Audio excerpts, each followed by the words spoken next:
4 years in the United States of America, we had a president who stood up at press conferences and talked tough about Vladimir Putin, and then Putin invaded Ukraine and destroyed a significant chunk of the country. The path to peace and the path to prosperity is maybe engaging in diplomacy.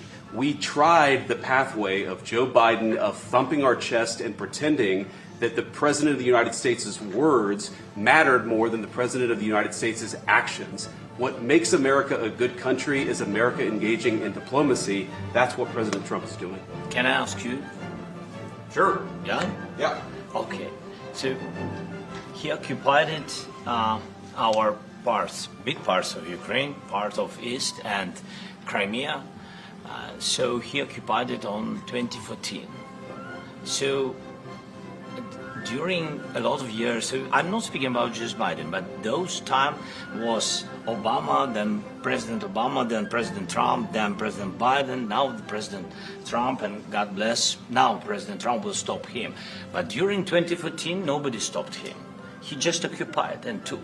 He killed people. You know what the contact 2015. 2014. 2014 is Well, 2014. Yeah. So I was not here. Yeah, but, That's exactly but right. yes, but during 2014 till 2022, the situation the same. The people have been dying on the contact line. Nobody stopped him. You know that we had conversations with him, a lot of conversation, my bilateral conversation, and we signed with him, me, like a new president. In 2019, I signed with him the deal. I signed with him, Macron and Merkel, we signed ceasefire. Ceasefire. All of them told me that he will never go. We signed him gas contract. Gas contract. Yes, but after that, he broken this ceasefire. He killed our people and he didn't exchange prisoners. We signed the exchange of prisoners, but he didn't do it.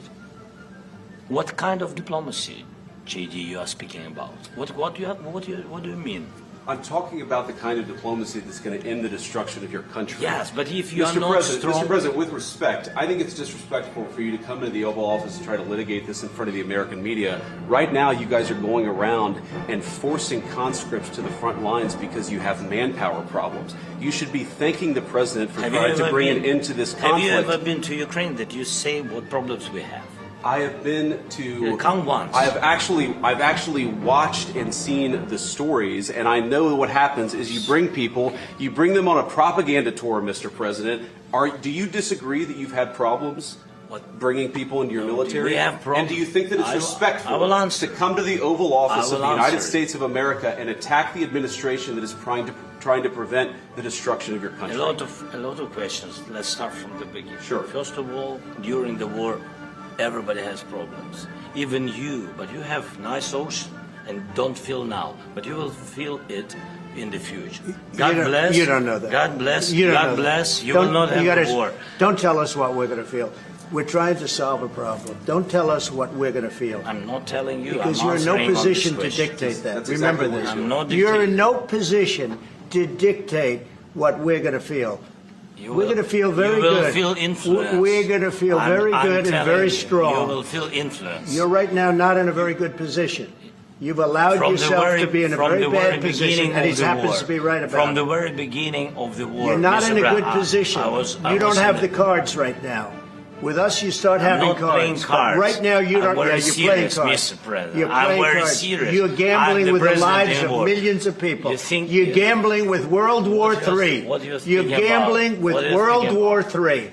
And what you're doing is very disrespectful to the country, this country. It's back to you. Far more than a lot of people said they should have. Have you said thank you once? A lot of times. No, in this even entire today. meeting, you said thank you. Even today. You went to Pennsylvania and campaigned for the opposition in October. Offer some words of appreciation for the United States of America and the president who's trying to save your country. Please, you think that if you will speak very loudly about the war, you He's can... not speaking loudly. He's not speaking loudly. Your country is in big trouble. Can I Wait a answer? minute. No. You've done a lot of answer? talking. Your country is in big trouble. I know. You're not winning. I know. You're not winning this. you have a damn good chance of coming out okay because of us. Mr. President, we are staying in our country, staying strong from the very beginning of the war. We've been alone, and we are thankful. I said thanks you haven't in been this alone. cabinet, you and not only in this cabinet. We gave you, through this stupid president, $350 billion. You voted we gave for you your military equipment, and you men are brave, but they had to use our military. What about if you didn't have our military equipment, if you didn't have our military equipment, this war would have been over in 2 weeks. In 3 days, I heard it from Putin. In 3 days. This is something maybe new. Less. In 2 weeks, of course, yes. It's going to be a very hard thing to do business like this, I tell you. Just say thank you. I said a lot of times thank you to American people. Except that there are disagreements, and let's go litigate those disagreements rather than trying to fight it out in the American media when you're wrong. We know that you're wrong. But you see, I think it's good for the American people to see what's going on out here. I think it's very important. That's why I kept this going so long. You have to be thankful. You don't have the cards. You're buried there. Your people are dying. You're running low on soldiers. Listen, you're running low on soldiers. It would be a damn good thing. And then you tell us, I don't want a ceasefire. I don't want a ceasefire. I want to go and I wanted this. Look. If you could get a ceasefire right now, I tell you, you take it so the bullets stop flying and your men stop getting killed. Of course, we want to stop the war. But you're saying you don't want a ceasefire. But I said to you, I want a ceasefire. With guarantees. Because you'll get a ceasefire faster than an agreement. Ask our people about ceasefire, what they think. That wasn't with me. For you what, that wasn't with me. That was with a guy named Biden, who was not a smart person. That was with Obama. It was your president. Excuse me. That was with Obama, who gave you sheets, and I gave you javelins. Yes. I gave you the javelins to take out all those tanks. Obama gave you sheets. In fact, the statement is Obama gave sheets and Trump gave javelins. You got to be more thankful, because let me tell you, you don't have the cards. With us, you have the cards. But without us, you don't have any cards. One more question to Mr. Vice President. Sorry. It's going to be a tough deal to make because the attitudes have to change. What if Russia breaks ceasefire? What if Russia breaks these talks? What will do then? I understand that it's a heated conversation. What are you saying? She's asking, what if Russia breaks the ceasefire? What if anything? What if a bomb drops on your head right now? Okay? What if they broke it? I don't know. They broke it with Biden because Biden, they didn't respect him. They didn't respect Obama. They respect me. Let me tell you, Putin went through a hell of a lot with me. He went through a phony witch hunt where they used him and Russia. Russia. You ever hear of that deal? That was a phony Hunter Biden, Joe Biden scam. Hillary Clinton, Shifty Adam Schiff. It was a Democrat scam. And he had to go through that. And he did go through it. We didn't end up in a war. And he went through it. He was accused of all that stuff. He had nothing to do with it. It came out of Hunter Biden's bathroom. It came out of Hunter Biden's bedroom. It was disgusting. And then they said, oh, the laptop from hell was made by Russia. The 51 agents. The whole thing was a scam. And he had to put up with that. He was being accused of all that stuff. All I can say is this.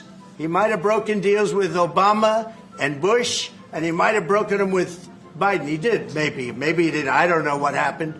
But he didn't break them with me. He wants to make a deal. I don't know if you can make a deal. The problem is I've empowered you to be a tough guy. And I don't think you'd be a tough guy without the United States. And your people are very brave. But you're either going to make a deal or we're out. And if we're out, you'll fight it out. I don't think it's going to be pretty, but you'll fight it out. But you don't have the cards. But once we sign that deal, you're in a much better position. But you're not acting at all thankful. And that's not a nice thing. I'll be honest, that's not a nice thing.